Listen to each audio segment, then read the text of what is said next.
ನಮಸ್ಕಾರ ಸ್ನೇಹಿತರೆ, ನೀವು ಯಾಕೆ ಹುಟ್ಟಿದ್ದೀರಿ ಗೊತ್ತಾ?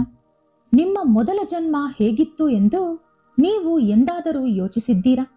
ಈ ವಿಡಿಯೋದಲ್ಲಿ ನಾನು ನಿಮ್ಮ ಮೊದಲ ಜನ್ಮದ ರಹಸ್ಯವನ್ನು ತಿಳಿಸುತ್ತೇನೆ. ನಮಗೆಲ್ಲರಿಗೂ ಒಂದು ವಿಷಯ ಗೊತ್ತಿದೆ, ನಾವು ಒಂದು ಸಲ ಅಲ್ಲ ಹಲವಾರು ಬಾರಿ ಹುಟ್ಟುತ್ತೇವೆ ಎಂದು. ಈ ಎಲ್ಲಾ ಜನ್ಮಗಳು ಒಂದು ಚಕ್ರದಂತೆ ಸುತ್ತುತ್ತವೆ. ಜನನ, ಜೀವನ, ಸಾವು ಮತ್ತು ಪುನರ್ಜನ್ಮ, ಕಾಲವು ಇದೇ ರೀತಿ ಸುತ್ತುತ್ತಿರುತ್ತದೆ.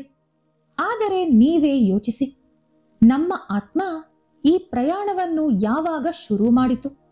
ನಾವು ಮೊದಲು ಯಾವಾಗ ಜನಿಸಿದೆವು?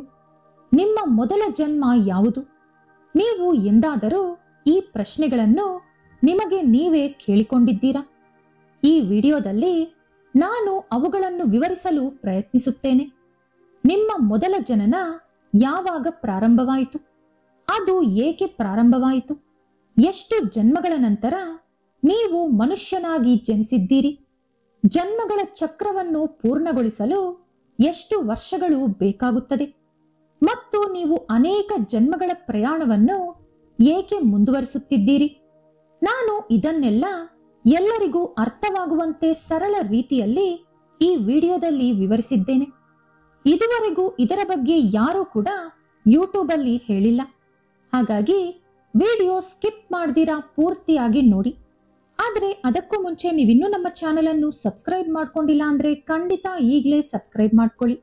ಹಾಗೆ ಈ ವಿಡಿಯೋ ಇಷ್ಟ ಆದ್ರೆ ಮರೀದೇ ಒಂದು ಲೈಕ್ ಕೊಡಿ. ಸ್ನೇಹಿತರೆ, ಇದು ಯಾವುದೋ ಹಳೆ ಕಥೆಯಲ್ಲ. ಇದು ನಿಮ್ಮ ಆತ್ಮ ಮೊದಲು ತೆಗೆದುಕೊಂಡ ಹಾದಿಯನ್ನು ನೆನಪಿಸುವ ಪ್ರಯಾಣ.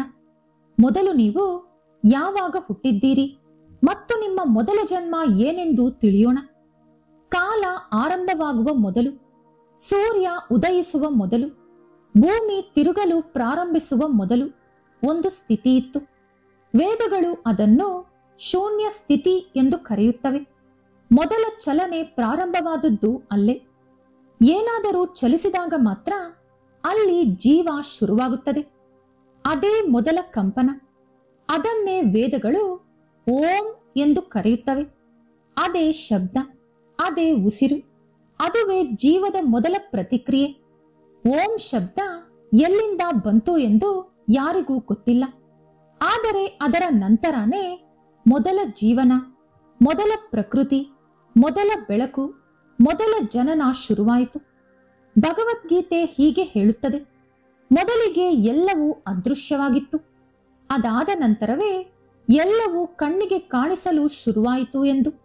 ಇದು ಯಾವುದೋ ಕಟ್ಟು ಕಥೆಯಲ್ಲ. ಈ ವಿಶ್ವ ಮೊದಲು ಉಸಿರು ಎಳೆದುಕೊಂಡಂತ ಕ್ಷಣ ಇದು. ಅಂದಿನಿಂದ ಈ ಜನ್ಮ ಚಕ್ರವು ನಡೆಯುತ್ತಿದೆ. ನೀವು, ನಾನು ಎಲ್ಲರೂ ಅದರಲ್ಲಿ ಒಂದು ಬಿಂದುವಿನಂತೆ ಪ್ರಯಾಣಿಸುತ್ತಿದ್ದೇವೆ. ಈ ಓಂಕಾರ ಶಬ್ದ ಎಲ್ಲಿಂದ ಬಂತು ಎಂಬುದು ಮಾನವ ಬುದ್ಧಿಶಕ್ತಿಗೆ ಊಹಿಸಲು ಕೂಡ ಸಾಧ್ಯವಿಲ್ಲ. ಅದು ಬಂದ ನಂತರ ಆ ಶಬ್ದದ ಸ್ಪರ್ಶದಿಂದ ಚಲಿಸಿದ ಮೊದಲ ತತ್ವವೇ ಜೀವ. ಆ ಜೀವವೇ ನೀವು, ನಾನು ಮತ್ತು ಎಲ್ಲರೂ. ಈಗ ಪ್ರಶ್ನೆ ಏನಂದ್ರೆ, ಅಂತಹ ಮಹಾನ್ ಶಬ್ದದಿಂದ ಜೀವ ಹೇಗೆ ಹುಟ್ಟಿಕೊಂಡಿತು ಎಂದು. ತಸ್ಯ ಶಬ್ದಮಪಿ ಯದಾ ವಯರೇವ ನಿಪದ್ಯತೆ ಜೀವಶಕ್ತಿರೇವ ಸರ್ವಂ ಎಂದು ವೇದಗಳು ಹೇಳುತ್ತವೆ. ಅಂದರೆ ಶಬ್ದದಿಂದ ಪ್ರಾರಂಭವಾದ ಚಲನೆಯು ಜೀವಶಕ್ತಿಯಾಗಿ ರೂಪಾಂತರಗೊಂಡು ಸಕಲ ಜೀವರಾಶಿಗಳಲ್ಲಿ ಪ್ರವೇಶಿಸಿತು ಎಂದು ಅರ್ಥ. ಆದರೆ ನೀವು ಮೊದಲು ಯಾವ ರೂಪದಲ್ಲಿ ಜನಿಸಿದ್ದೀರಿ ಗೊತ್ತಾ? ಮನುಷ್ಯ ಅಲ್ಲ, ಪ್ರಾಣಿ ಅಲ್ಲ, ಪಕ್ಷಿ ಅಲ್ಲ. ಆ ರೂಪಕ್ಕೆ ಆಕಾರವಿಲ್ಲ, ಅದಕ್ಕೆ ಕೈಕಾಲುಗಳು ಇರಲಿಲ್ಲ. ಅದೇ ಜೀವಕೋಶ. ಅದನ್ನೇ ಉಪನಿಷತ್ತುಗಳು ಜೀವಂತ ಜೀವಿ ಎಂದು ಕರೆಯುತ್ತವೆ. ಅಂದರೆ ನೀವು ಮೊದಲು ನೀರಿನಲ್ಲಿ ತೇಲುತ್ತಿರುವ ಸಣ್ಣ ಜೀವಿಯಾಗಿ ಜನಿಸಿದಿರಿ. ಗರುಡ ಪುರಾಣ ಹೀಗೆ ಹೇಳುತ್ತೆ, ಅನುಪ್ರಾಣಂ ಹಿ ಜೀವನ ಮುಕ್ತಿ ಜಲಚರದಾಯ ಪೂರ್ವದಾಸ ಎಂದು. ಇದರ ಅರ್ಥ, ಪ್ರತಿಯೊಂದು ಜೀವಿಯು ಮೊದಲು ಜಲಜೀವಿಯ ರೂಪದಲ್ಲಿ ಜನಿಸುತ್ತದೆ ಎಂದು. ನೀವು ಮೊದಲು ನೀರಿನಲ್ಲಿ ಸ್ವತಂತ್ರವಾಗಿ ತೇಲುತ್ತಿರುವ ಜೀವಿಯಂತೆ ಜನಿಸಿದಿರಿ. ನೀವು ನೇರವಾಗಿ ಅಲ್ಲದಿದ್ದರೂ ವಿಶ್ವದಲ್ಲಿನ ಮೊದಲ ನೀರಿನ ಅಲೆಗಳಲ್ಲಿ ಆತ್ಮ ಪ್ರಜ್ಞೆಯಾಗಿ ತೇಲಿದ್ದೀರಿ. ಅದಕ್ಕಾಗಿಯೇ ಋಗ್ವೇದದಲ್ಲಿ ನೀರು ಜೀವದ ಬೀಜ ಎಂದು ಹೇಳಲಾಗಿದೆ. ಅಂದರೆ ನೀರು ಜೀವದ ಮೊದಲ ಮನೆ ಎಂದು. ನೀವು ಮೊದಲು ಜನಿಸಿದ ದಿನದಿಂದಲೇ ನಿಮ್ಮ ಪ್ರಯತ್ನ ಶುರುವಾಯಿತು. ಅದೇ ಮನುಷ್ಯನಾಗುವ ಪ್ರಯತ್ನ. ಅಂದರೆ ನೀವು ಚಿಕ್ಕದಾಗಿ ಪ್ರಾರಂಭಿಸಿ ದೊಡ್ಡ ಬೆಳವಣಿಗೆಯ ಪ್ರಯಾಣವನ್ನು ತಲುಪಿದ್ದೀರಿ. ಇದು ಕೇವಲ ಮೊದಲ ಹೆಜ್ಜೆಯಲ್ಲ, ಇದು ಸೃಷ್ಟಿಯತ್ತ ನಿಮ್ಮ ಮೊದಲ ಹೆಜ್ಜೆ. ಈ ಜಲಜೀವಿಯಾಗಿ ಜನಿಸಿದ ನಂತರ ನೀವು ಎಷ್ಟು ರೂಪಗಳಲ್ಲಿ ಪುನರ್ಜನ್ಮ ಪಡೆದಿದ್ದೀರಿ, ಮನುಷ್ಯನಾಗಲು ಎಷ್ಟು ಸಮಯ ತೆಗೆದುಕೊಂಡಿದ್ದೀರಿ ಎಂದು ನೋಡೋಣ. ನೀವು ನೀರಿನಲ್ಲಿ ತೇಲುತ್ತಿರುವ ಸೂಕ್ಷ್ಮ ಜೀವಿಯಾಗಿ ನಿಮ್ಮ ಜೀವನ ಪ್ರಾರಂಭಿಸಿದ್ದೀರಿ. ಅಲ್ಲಿಂದ ನೀವು ಯಂತ್ರವನ್ನು ಸವಾರಿ ಮಾಡುವ ಯೋಧರಾಗಿ ರೂಪಾಂತರಗೊಂಡಿದ್ದೀರಿ. ಆದರೆ ಆ ರೂಪಾಂತರವು ಒಂದೇ ದಿನದಲ್ಲಿ ಸಂಭವಿಸಲಿಲ್ಲ. ಮೊದಲು ನಾವು ಸಣ್ಣ ಜೀವಿಗಳಾಗಿ ಜನಿಸಿದೆವು. ನಂತರ ದೊಡ್ಡದಾಗಿ ಇನ್ನೂ ದೊಡ್ಡ ರೂಪಗಳಾದೆವು.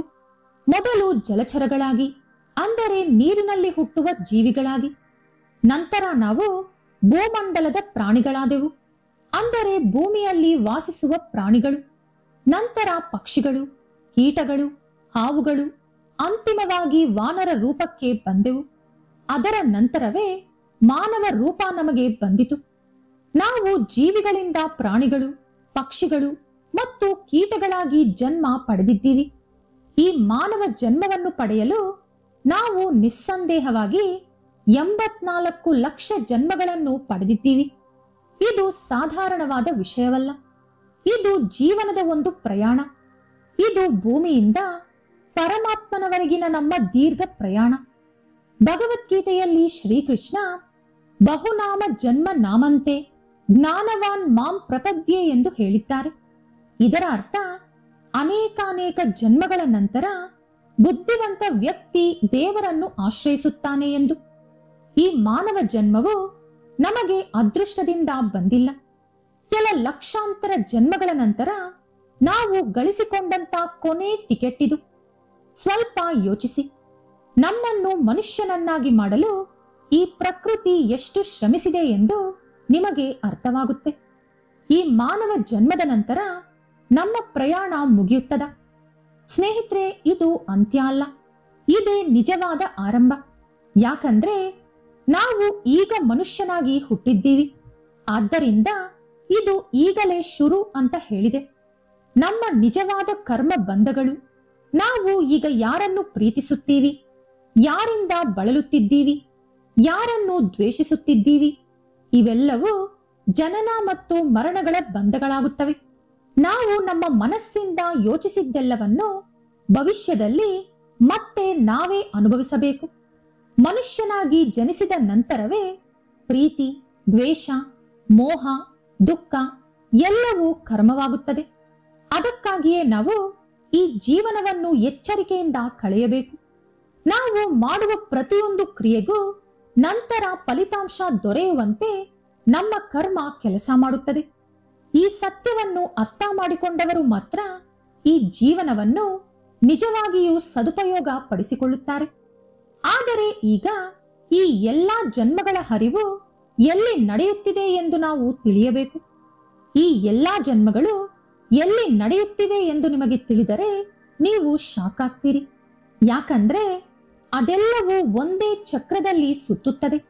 ಅದನ್ನೇ ಪ್ರಾಚೀನ ಗ್ರಂಥಗಳು ಕಾಲಚಕ್ರ ಎಂದು ಕರೆಯುತ್ತವೆ. ಸಮಯವು ನಮಗೆ ಗಂಟೆಗಳಲ್ಲ, ದಿನಗಳಲ್ಲ.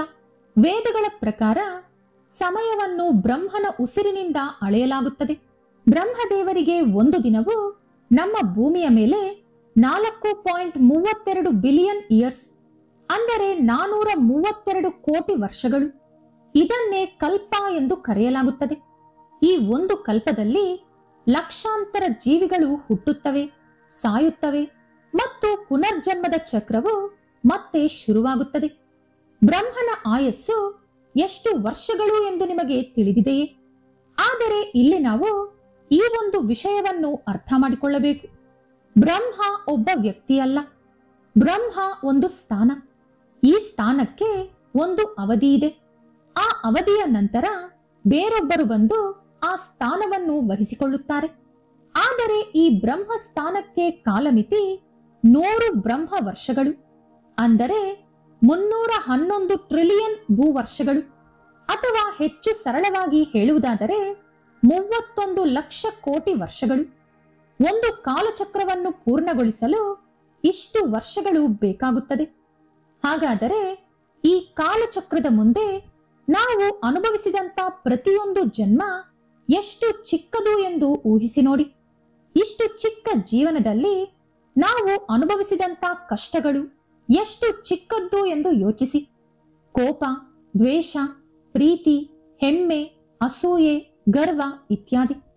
ಈ ಜನ್ಮ ವ್ಯರ್ಥವಾಗಬಾರದು. ಹಲವು ಜನ್ಮಗಳ ತಪಸ್ಸಿಗೆ ಇದು ನಮಗೆ ಒಲಿದು ಬಂದಂತ ಒಂದು ಅದ್ಭುತ ಅವಕಾಶ. ಈ ಜನ್ಮದಲ್ಲಿ ನಾವು ನಮ್ಮನ್ನು ಬದಲಾಯಿಸಿಕೊಳ್ಳದಿದ್ದರೆ ಈ ಕಾಲಚಕ್ರವು ನಮ್ಮನ್ನು ಮತ್ತೆ ಮತ್ತೆ ತಿರುಗಿಸುತ್ತಲೇ ಇರುತ್ತದೆ. ಒಮ್ಮೆ ಹಾವಿನಂತೆ, ಒಮ್ಮೆ ಹುಳದಂತೆ, ಒಮ್ಮೆ ಕಮಲದ ಹೂವಿನಂತೆ ನಾವು ಜನ್ಮ ತಾಳಬೇಕಾಗುತ್ತದೆ. ಆದರೆ ಇದು ಭಯ ಪಡುವ ವಿಷಯವಲ್ಲ. ಇದು ನಮಗೆ ಸತ್ಯವನ್ನು ನೆನಪಿಸುವ ಶಬ್ದ. ನಿಜವಾದ ಪ್ರಶ್ನೆ ಏನಂದ್ರೆ, ನಾವೀಗ ಮನುಷ್ಯನಾಗಿ ಹುಟ್ಟಿದ್ದೀವಿ. ಈ ಜನ್ಮ ಚಕ್ರದಿಂದ ತಪ್ಪಿಸಿಕೊಳ್ಳಲು ಈ ಮಾನವ ಜನ್ಮವನ್ನು ಯಾವ ರೀತಿ ಬಳಸಿಕೊಳ್ಳಬೇಕು? ನಾವು ಮಾತನಾಡಲು ಸಾಧ್ಯವಾಗುತ್ತದೆ, ಯೋಚಿಸಲು ಸಾಧ್ಯವಾಗುತ್ತದೆ. ಆಕಾಶವನ್ನು ನೋಡುವ ಮೂಲಕ ದೇವರನ್ನು ನೆನಪಿಸಿಕೊಳ್ಳಲು, ಊಹಿಸಿಕೊಳ್ಳಲು ನಮಗೆ ಸಾಧ್ಯವಾಗುತ್ತದೆ. ಆದರೆ ಈ ಎಲ್ಲಾ ಪ್ರಜ್ಞೆ ನಮಗೆ ಸಲೀಸಾಗಿ ಬಂದಿಲ್ಲ. ಇದು ನಮ್ಮ ಲಕ್ಷಾಂತರ ಜನ್ಮಗಳ ಪ್ರಯತ್ನದ ಫಲ.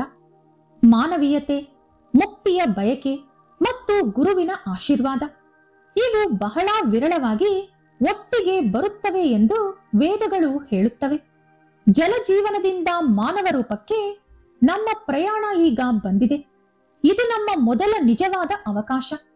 ಈಗ ನಾವು ಏನು ಮಾಡಬೇಕು? ನಾವು ಮೊದಲನೇ ಹಂತಕ್ಕೆ ಹಿಂದಿರುಗಲು ಬಯಸದಿದ್ದರೆ ನಾವು ಯಾರು, ನಾವು ಎಲ್ಲಿಂದ ಬಂದಿದ್ದೀವಿ, ಏನು ಮಾಡಬೇಕು ಎಂಬುದು ನಾವು ತಿಳಿದುಕೊಳ್ಳಬೇಕು. ಈ ಪ್ರಶ್ನೆಗಳಿಗೆ ಉತ್ತರಗಳನ್ನು ನಾವೇ ತಿಳಿಯಬೇಕು. ಈ ಪ್ರಶ್ನೆಗಳಿಗೆ ಉತ್ತರಗಳು ನಮಗೆ ತಿಳಿದಿಲ್ಲ ಅಂದರೆ ನಾವು ಅದೇ ಚಕ್ರದ ಮೂಲಕ ಹೋಗುತ್ತೀವಿ, ಮತ್ತೆ ಮತ್ತೆ ಮರುಜನ್ಮ ಪಡೆಯುತ್ತೀವಿ. ಆದ್ದರಿಂದ ನೆನಪಿಡಿ, ಈ ಜೀವನವನ್ನು ಸಂಪೂರ್ಣವಾಗಿ ಮುಗಿಸುವುದೇ ನಮ್ಮ ಗುರಿಯಾಗಬೇಕು. ಮತ್ತೆ ಹುಟ್ಟಬಾರದು ಎಂಬುದು ಸ್ಪಷ್ಟ. ಅದಕ್ಕಾಗಿಯೇ ವೇದಗಳು ಹೇಳುತ್ತವೆ, ಈಗ ಈ ಜನ್ಮ ಕೊನೆಯದಾಗಲು ನಾವು ಅನುಸರಿಸಬೇಕಾದ ನಿಜವಾದ ಮಾರ್ಗವೇನು? ನಮ್ಮ ಆಲೋಚನೆಗಳು, ಮಾತುಗಳು, ನಡವಳಿಕೆ. ಯಾರನ್ನಾದರೂ ದೂಷಿಸುವುದು ನಿಲ್ಲಿಸಿಬಿಡಿ. ದ್ವೇಷವನ್ನು ಬಿಟ್ಟುಬಿಡಿ. ಕ್ಷಮಿಸುವುದು ಕಲಿಯಿರಿ. ನಮ್ಮ ಅಸ್ತಿತ್ವದಿಂದಾಗಿ ಬೇರೆಯವರಿಗೆ ಶಾಂತಿ ಸಿಗಬೇಕು. ನಾವು ಹೋದರೆ ಬೇರೆಯವರಿಗೆ ದುಃಖ ಉಂಟಾಗಬೇಕು. ಆಗ ಮಾತ್ರ ಈ ಜೀವನ ನಮ್ಮ ಕೊನೆ ಜೀವನವಾಗುತ್ತದೆ, ಅಂದರೆ ಜನ್ಮವಾಗುತ್ತದೆ. ಇದು ಕಥೆಯಲ್ಲ, ಇದು ನಮ್ಮ ಮೊದಲ ಹೆಜ್ಜೆ. ಆರಂಭದಿಂದ ಕೊನೆಯ ಹೆಜ್ಜೆಗಳವರೆಗಿನ ನಿಜವಾದ ಪ್ರಯಾಣ ಇದು. ಇದು ನಿಮ್ಮ ಪ್ರಯಾಣ. ನೀವು ಈಗಲೇ ನಿರ್ಧರಿಸಬೇಕು, ಇದು ನಿಮ್ಮ ಕೊನೆಯ ಜನ್ಮವಾಗುತ್ತದಾ ಅಥವಾ ಇದು ಮತ್ತೆ ನಿಮ್ಮ ಮೊದಲ ಜನ್ಮವಾಗುತ್ತದಾ ಎಂಬುದು ನಿಮ್ಮ ನಿರ್ಧಾರ ಮತ್ತು ನಿಮ್ಮ ನಡವಳಿಕೆಯ ಮೇಲೆ ಅವಲಂಬಿಸಿರುತ್ತದೆ. ಹಾಗಾಗಿ ಸ್ನೇಹಿತರೆ, ಈ ವಿಡಿಯೋದಲ್ಲಿ ನೀವು ನಿಮ್ಮ ಜನ್ಮಗಳ ಪ್ರಯಾಣವನ್ನು ಸಂಪೂರ್ಣವಾಗಿ ಅರ್ಥ ಮಾಡಿಕೊಂಡಿದ್ದೀರಿ ಎಂದು ನಾನು ಭಾವಿಸುತ್ತೇನೆ. ಈ ವಿಡಿಯೋ ಇಷ್ಟ ಆದ್ರೆ ಲೈಕ್ ಮಾಡಿ, ಶೇರ್ ಮಾಡಿ. ಇಂಥ ಉತ್ತಮ ಮಾಹಿತಿಗಳಿಗಾಗಿ ತಪ್ಪದೇ ನಮ್ಮ ಚಾನೆಲ್ ಅನ್ನು ಸಬ್ಸ್ಕ್ರೈಬ್ ಮಾಡ್ಕೊಳ್ಳಿ. ನಾಳೆ ಮತ್ತೊಂದು ವಿಡಿಯೋದೊಂದಿಗೆ ಪುನಃ ಭೇಟಿಯಾಗೋಣ. ಧನ್ಯವಾದಗಳು.